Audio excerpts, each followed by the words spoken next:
Business और corporate travel के लिए आपको किन चीज़ों का ख़्याल रखना चाहिए? क्या चीज़ें पहले से ही करनी चाहिए? कहाँ पे गलतियाँ हम करते हैं इसमें? और आपके ट्रैवल एजेंट कितना कैपेबल होना चाहिए, उसको किन चीज़ों की नॉलेज होनी चाहिए? इन सारे सवालों के, इन सारी चीज़ों की डिस्कशन हम इस वीडियो में करेंगे, वीडियो एंड तक देखिएगा। अच्छा, हम अपने तजुर्बे से आपको वीडियोज़ में कुछ चीज़ें बताते रहते हैं। मैं ज़ाती तौर पे कॉर्पोरेट ट्रैवल के अंदर पिछले 18 साल से हूँ। शेल पाकिस्तान, यूनिलीवर, फाइज़र, इन कंपनीज़ को हमने सर्विसेज दी हैं।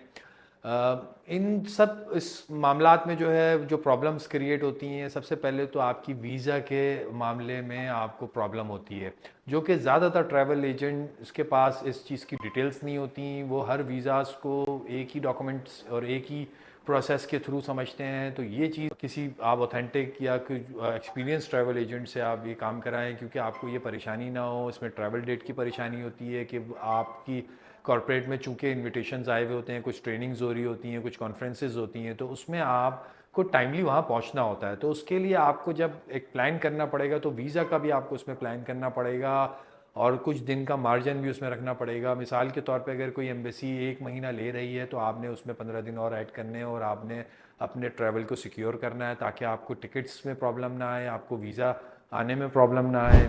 अच्छा, वीज़ाज़ में जो है कुछ प्रॉब्लम ये आती है कि जब आप डॉक्यूमेंटेशन कराते हैं किसी ट्रैवल एजेंट से या कंसल्टेंट से, तो वो गलतियाँ कर जाता है, वो चीज़ें मिस कर जाता है, तो उसको इतनी नॉलेज होती नहीं है चीज़ों की।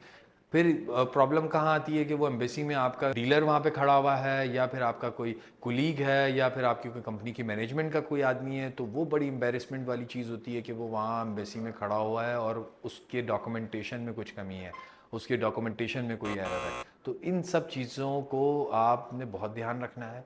और अपनी ट्रैवलिंग जो है स्केड्यूल, जो कि कॉर्पोरेट का होता है, वो साल का पूरा इनका स्केड्यूल होता है, तो उसके हिसाब से वीज़ाज़ भी फ़ौरन आप अप्लाई करें। जब आपका ट्रैवल आ रहा है तो उससे 2 से 3 महीने पहले आपने वीज़ा भी अप्लाई करना है। इसमें सबसे ज़्यादा प्रॉब्लम ही वीज़े में आती है कॉर्पोरेट में। अच्छा, वीज़े का तो हमने इसमें डिस्कस कर लिया। पहला जो स्टेप होता है वीज़ा होता है, वो वीज़ा आने के बाद आप जो है वो बाकी अरेंजमेंट करते हैं। लेकिन कॉर्पोरेट में थोड़ा सा डिफरेंट होता है। आपने पहले से ही टिकट परचेज़ कर लिए होते हैं, वहाँ पे अकोमोडेशन आपकी कंपनी या होस्ट या आपकी यहाँ की लोकल कंपनी उसको वहाँ पे अरेंज कर रही होती है।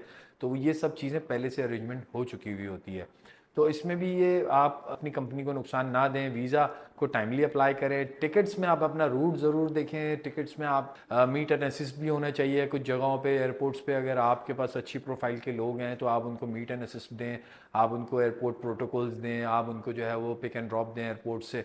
तो ये सारी चीज़ें उसमें बहुत ज़रूरी हैं। इसी तरीके से हमारे जो डेलीगेशंस कॉन्फ्रेंस के सिलसिले में जाते हैं, डॉक्टर्स जो हमारे यहाँ के पाकिस्तान के बड़े नामी गिरामी डॉक्टर्स हैं, चूँकि हम फाइज़र को सर्विसेज दे चुके हैं, तो उनको ये वाली प्रॉब्लम्स भी बहुत सारी फेस हुई हैं। और वो वहाँ जाके भी जो कॉन्फ्रेंस हॉल होता है, उसमें भी आपको 2-3 चीज़ों की प्रॉब्लम होती है। उसमें अगर आपकी कोई कॉन्फ्रेंस है, कोई ट्रेनिंग है और आप ग्रुप जा रहे हैं, तो आप एम्बुलेंस का भी उसमें ख़ास ख्याल रखें कि कभी भी कोई इमरजेंसी हो सकती है।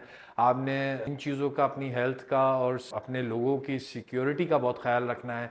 तो उस हवाले से भी कुछ एरियाज़ ऐसे होते हैं जहाँ पे आप जाते हैं, तो वो कुछ एरियाज़ बेहतर नहीं होते आम आदमी के लिए, तो उसमें भी आपका ट्रैवल एजेंट आपको गाइड करेगा।